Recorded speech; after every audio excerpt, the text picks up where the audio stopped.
September 20th, 2017. Yabucoa, Puerto Rico, southeastern coast. The governor of Puerto Rico has acknowledged publicly that the death toll from last year's Hurricane Maria is far higher than the official estimate to date.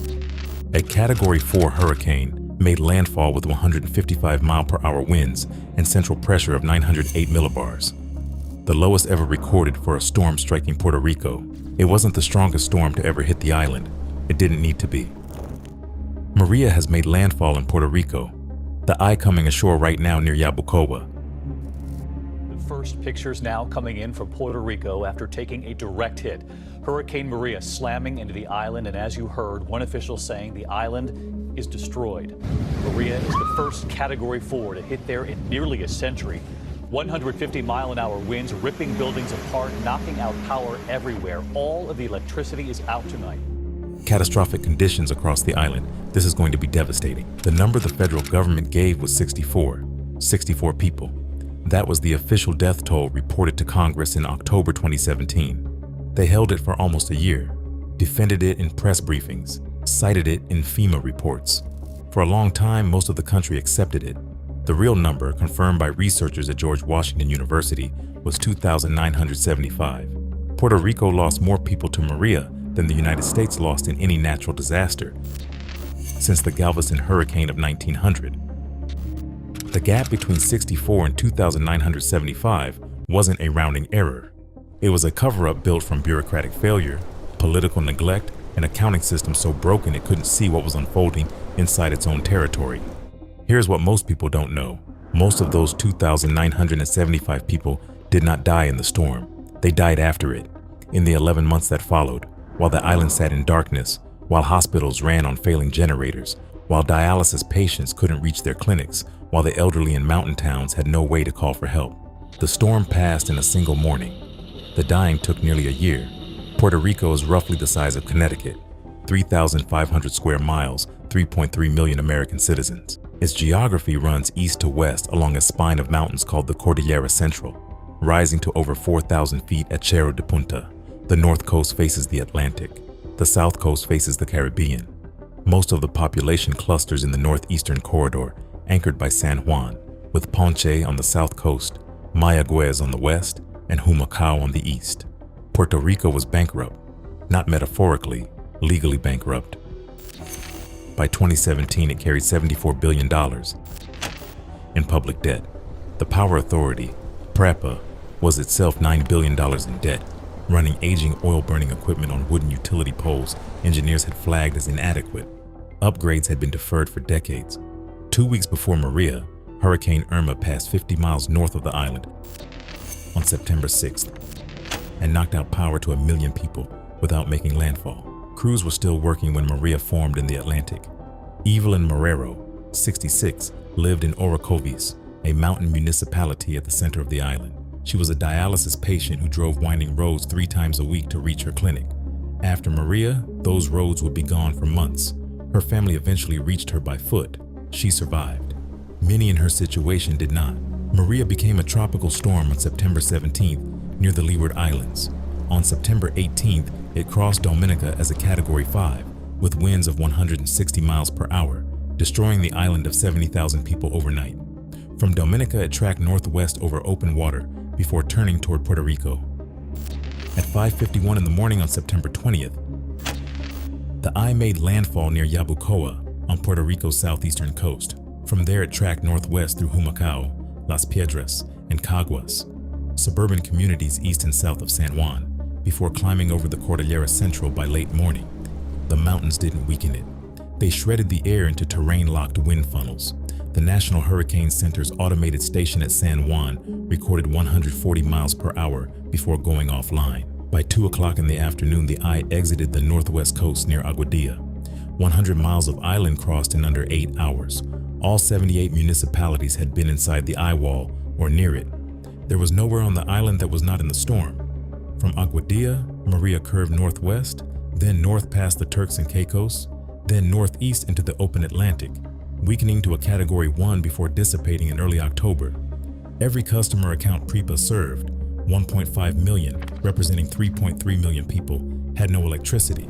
Transmission towers on mountain ridgelines were toppled, substations flooded. Wooden poles snapped from Humacao in the east to Mayagüez in the west. PREPA estimated 80% of its system required replacement, not repair. PREPA officials said power would return by December. By February, 6 months after landfall, 30% of the island was still dark. By late April 2018, neighborhoods in Utuado, Adjuntas, and Lares still had no electricity, no running water, and no road access. Carlos Mercado Cruz, 72, was a retired teacher in Utuado in the Western Cordillera. He had a heart condition. His neighborhood lost power September 20th and didn't get it back for 4 months. He died in January 2018. His family cited the absence of medical care. Under the official protocol, his death was not recorded as hurricane-related. PREPA hired Whitefish Energy, a 2-person company from Montana with no prior large-scale grid experience, to rebuild the system.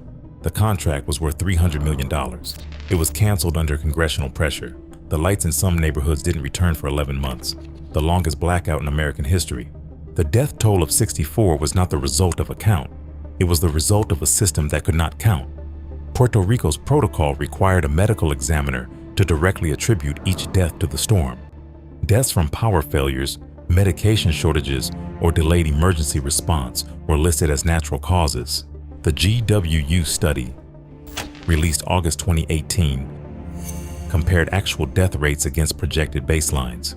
Excess mortality from September 2017 through February 2018 came to 2,975. Researchers noted the true number may be higher. Data from the most remote municipalities was incomplete. Carmen Yulín Cruz, the mayor of San Juan, said in late 2017 that she was watching people die slowly, not from the hurricane, but from the absence of everything it had taken. Federal officials contradicted her publicly. The number 64 held. Ramonita Negron, 81, lived alone in Toa Baja, a coastal municipality just west of San Juan. Her neighborhood flooded during the storm. When the water receded, she had no electricity, no phone, and no neighbors close enough to reach her. Her family found her 2 weeks later, alive, but without food or medication for 14 days. The Associated Press documented her story as part of its investigation into Puerto Rico's elderly after Maria.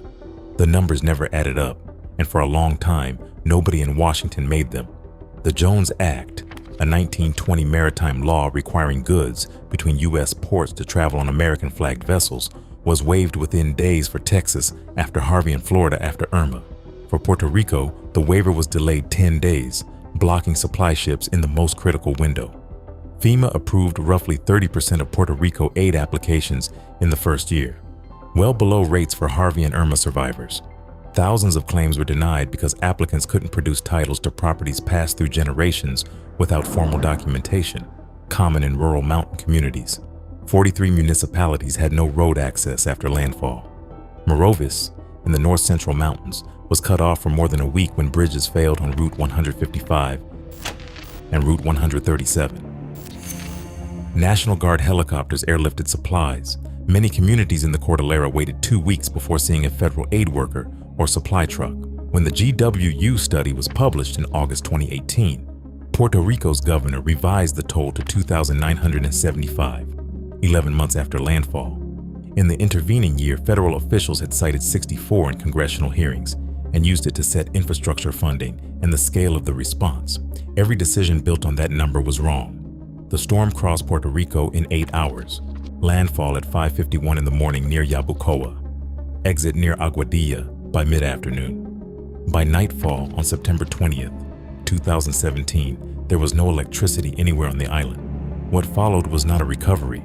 It was a demonstration of what happens when 3.3 million American citizens are left to manage a Category 4 aftermath with a bankrupt utility, a fractured government, and a federal response built on a death count wrong by a factor of 46.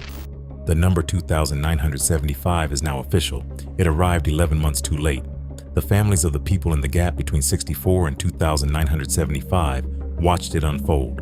One missed dialysis appointment, one flooded mountain road, one night without power at a time. Maria didn't only hit Puerto Rico, it revealed what Puerto Rico had already been surviving. The storm moved on in 8 hours. What it uncovered has never fully been put away. I make these videos to tell stories that matter. Stories like this don't really end when the storm is over. They stay with the people who lived through them, and sometimes they slowly fade everywhere else.